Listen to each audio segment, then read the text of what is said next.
Neck training for the jiu-jitsu athlete. Through my own personal experience, neck training can be tricky, especially when you're on the mats a lot. A little bit too much neck training makes, half an hour of a front headlock situation, you wake up with pain the next day. Maybe you do too much neck training in the gym and then tomorrow you wake up and you've got a stiff neck. And for jiu-jitsu, we want to just keep our cervicals super long, super mobilized and hydrated. And we don't want to do too much and have to take days off. So for neck training, I like to go super subtle, super slow, and we're not going to do crazy isometric things yet. We first need to start with introducing flexion and extension into the cervicals. So when we are dealing with our spine, we're always talking about segmenting the spine. Usually we're talking about our lumbar and our T-spine, but when we get up to the cervicals, just due to desk posture, different degrees of where we put our head, we might be biased to maybe a certain degree of extension usually, right? We don't see too much flexion like that, but we get a lot of extension. So then when I'm in this kind of extended position and then I try to do all my neck exercises, I keep getting more extension, and what I really need to do is start to coax some flexion and length out of my cervicals. So this is the most common place I see people start in, this kind of overextended position. So we're gonna try to first just segment our spine out of this maybe extended position through straight flexion and extension. So what I always wanna imagine is my sternocleidomastoid is gonna be a big Q spot for us. We always wanna feel this tissue kind of working. So even as I go from this extended position that I might be stuck in, I'm gonna activate through the sternocleidomastoid. I'm gonna look for length through the cervicals first. So you can see first I'm long with the spine. I get as long as I can. I do a little bit of a chin tuck. From here, I imagine I'm peeling a very long sticker off of a wall from the top of my head. And I'm gonna, the first time I do this, go really slow and make sure I'm trying to speak to every single one of those upper neck vertebrae as I bring my chin down to my chest. Now you see, I took a long time to do that. It might even take you longer. Now, say I get my chin to my chest, I don't have any pain, this is great. As I come back up, I'm gonna look again to make a length. So watch how I make the length there first as I come up. Now I'm long. Now at the top of my head, I start to tilt into extension. And again, I'm going vertebrae by vertebrae, trying to feel it out. And I'll get to a comfortable end range, and I'll go back into flexion. And I'm gonna go through those sternocleidomastoid guides. So sternocleidomastoid. So I wanna touch this muscle, make sure it is working to bring me up into that lengthened position.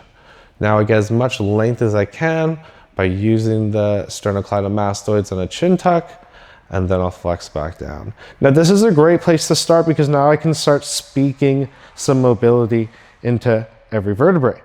Now, once I've done that, we can look to circumduct at the neck. So I'll start with my flexion again. I'll get my length, I'll get my sternocleidomastoids on, I'll start to tuck. Once my chin hits my collarbone, I'm going to look over my right shoulder as I bring my eyesight up and around into the greatest pain-free motion I can through all that extension. I'm going to look over the left shoulder, and then I'm going to try to scrape again to come down. You can see how slow I'm doing this.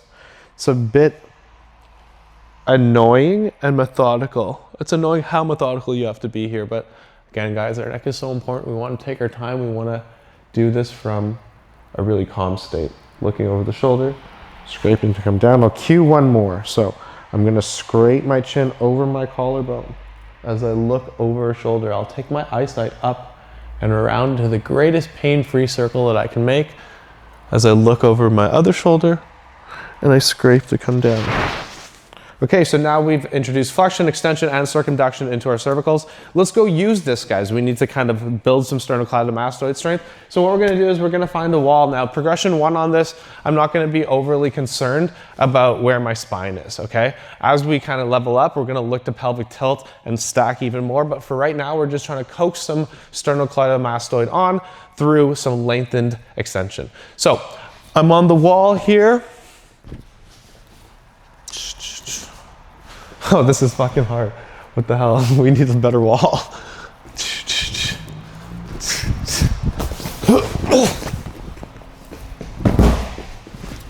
Oh, that's better. All right, so we're on the wall here. Now we're gonna use our flexion and extension to get some strength in the front of our neck. So I'm gonna start with my chin tuck here. I'm gonna get all that length we talked about through the tallness of my cervicals. And then I'll tuck my chin down. Now I'll just hold with my hands touching this tissue. And then I'll come out of it slightly. I'll do the slightest tuck from the cervicals. I get length through the cervicals first. You'll see my ponytail rise. I'll tuck. I'll come out slowly. And you can notice I'm just moving through those upper vertebrae now. If I need to make it easier, I can walk my feet forward. And all I'm doing is trying to coax these muscles on.